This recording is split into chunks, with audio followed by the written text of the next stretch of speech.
물질의 상태 변화. 물은 얼음이나 수증기로 상태가 변할 수 있는데 이때 입자 배열은 어떻게 달라질까? 상태가 변할 때 주위에는 어떤 변화가 생기며 그러한 변화는 어떻게 이용될까? 이 단원에서는 물질의 세 가지 상태와 상태의 변화를 이해하고 상태의 변화와 의열 에너지의 관계를 알아보자. 1. 물질의 세 가지 상태 변화. 물질의 세 가지 상태의 특징을 이해한다. 물질의 세 가지 상태를 입자 모형으로 표현할 수 있다. 여러 가지 물질의 상태 변화를 관찰하고 상태 변화의 종류를 이해한다. 상태 변화할 때 나타나는 현상을 입자 모형으로 설명할 수 있다. 이전에 배웠어요. 대부분 물질은 기체, 액체, 고체 중 한 가지 상태로 존재하고 물을 가열하면 소진구로 변하고 물을 냉각하면 얼음으로 상태가 변한다. 물질의 세 가지 상태. 탄산수를 얼음에 넣어 시원하게 마시자. 탄산수를 컵에 따랐더니 거품이 많이 생겼어. 컵 속에서 확인할 수 있는 물질의 상태는 무엇일까? 얼음이 든 탄산수 한 잔에는 고체 상태의 얼음과 액체 상태의 물, 거품 속 기체 상태의 이산화탄소를 볼 수 있다. 물질의 세 가지 상태. 구분 고체 상태, 액체 상태, 기체 상태. 예. 고체 상태에는 금, 철, 얼음, 암석, 자전거의 몸체, 안장 등. 그리고 액체에는 물, 바닷물, 음료수, 윤활유, 에탄올, 식용유 등. 기체는 공기, 풍선 속 기체, 탄산수의 거품 속 이산화탄소 등. 몸체와 안장, 페달, 핸들 등은 모두 고체 상태이다. 자전거를 말하는 거죠. 체인을 부드럽게 움직이는 윤활유는 액체 상태이다. 타이어에 들어있는 공기는 기체 상태이다.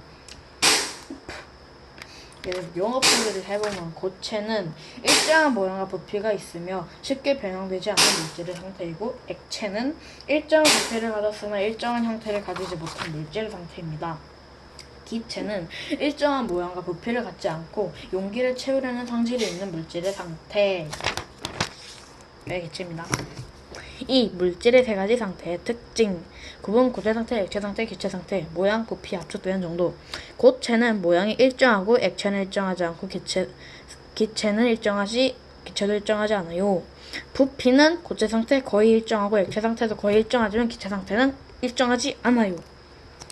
압축되는 정도는 고체 상태에서 압력을 가해도 부피가 거의 변하지 않고 액체 상태는 압력을 가해도 부피가 거의 변하지 않습니다. 기체 상태는 쉽게 변해요. 부피가.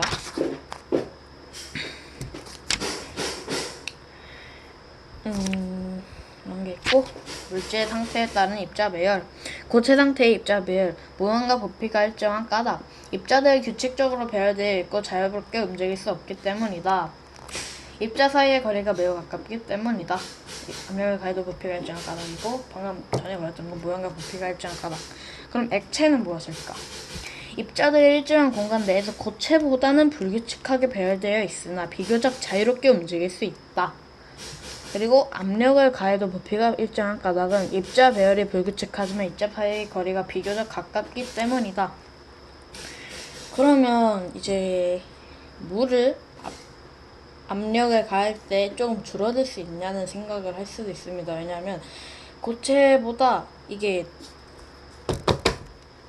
입자가 비교적 자유롭게 움직일 수 있다고 했잖아요. 근데 우리 눈에는 이게 들어가긴 하는데 우리 눈은 거의 안 보여갖고 그냥 거의 안 변한다고 보면 돼요. 변하긴 하는데 너무 미세해갖고. 그리고 마지막으로 기체 상태 입자 배열. 입자들이 매우 불규칙하게 배열되어 있고 자유롭게 움직이면서 퍼져나가기 때문이다. 압력을 가하면 부피가 쉽게 변하는 까닭. 입자 사이의 거리가 매우 멀어서 압력을 가하면 입자 사이의 거리가 가까워지기 때문이다. 반면 기체는 액체보다 매우 입자 사이의 거리가 너무 멀어갖고 그게 되는 거고. 자기 점검. 입자 배열의 규칙성이 가장 큰 물질의 상태와 입자 사이의 거리가 가장 먼 물질의 상태는 각각 무엇일까?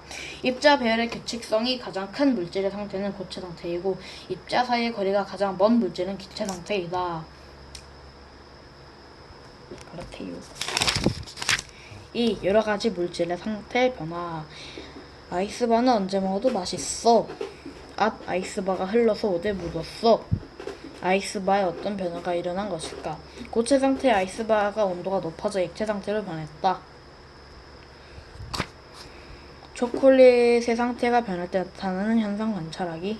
초콜릿의 상태 변화를 관찰하고 상태가 달라질 때 질량의 변화를 설명할 수 있다. 1. 초콜릿을 조각내어 작은 그릇에 넣고 물 중탕하여 완전히 녹인다. 녹은 초콜릿을 모양틀에 채운 직후 전자저울에 올려놓고 질량을 측정한다.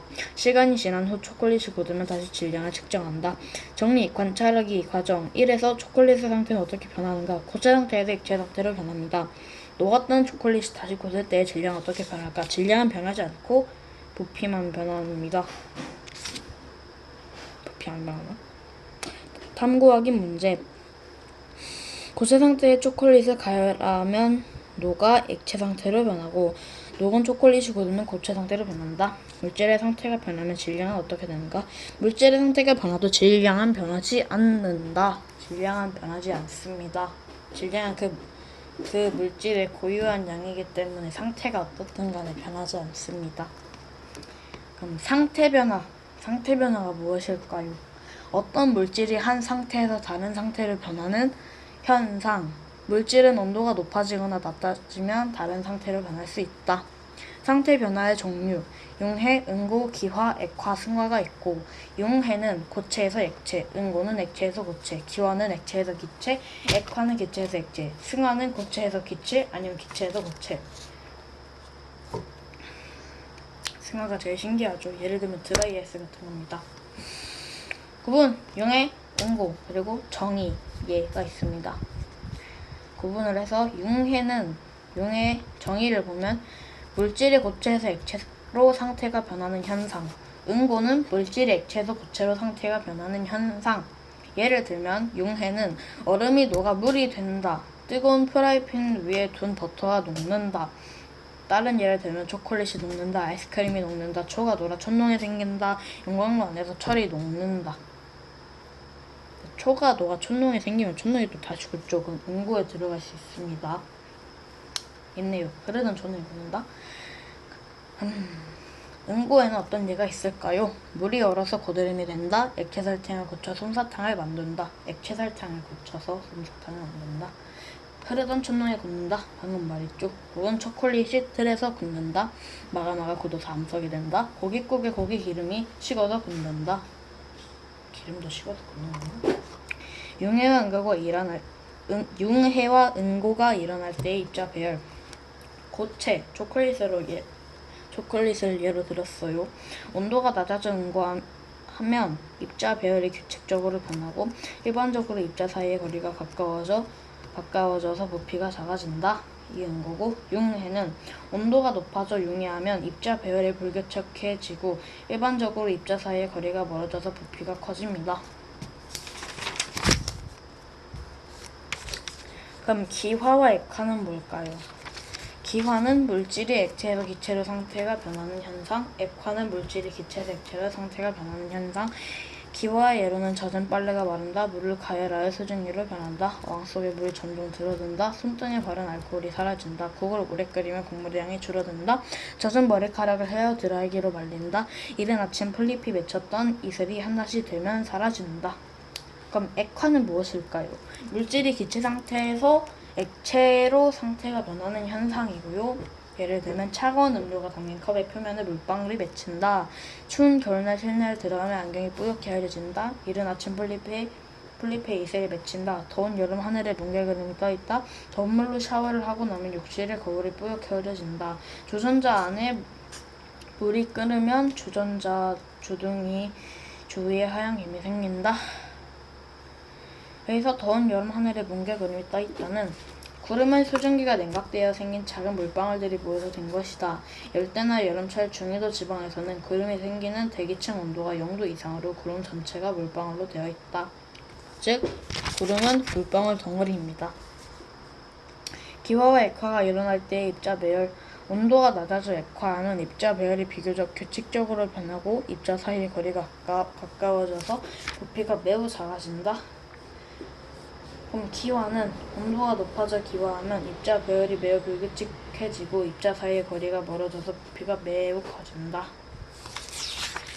마지막으로 승화. 승화는 고체에서 기체가 있고 기체에서 고체가 있습니다. 먼저 고체에서 기체를 보였습니다. 정의 물질이 고체에서 기체로 상태가 변하는 현상, 또 기체에서 고체는 물질이 기체에서 고체로 상태가 변하는 현상. 그냥 반대예요. 첫 번째, 옷장에 걸어둔 나프탈린이 점점 작아진다. 아이스크림 상자 속 드라이 아이스가 점점 작아진다. 라면 스프와 인스턴트 커피는 음식 속 물을 얼린 후 압력을 낮추어 얼음을 투는 그릇 승화시켜 만든다. 두 번째, 물질이 기체에서 고체 상태로 변하는 현상. 기체 상태인 이산화탄소를 압축 증각하여 드라이 아이스를 만든다. 차가운 플라스크에 담은 기체 아이오딘이 고체가 되어 달라붙는다. 그런 게 있습니다.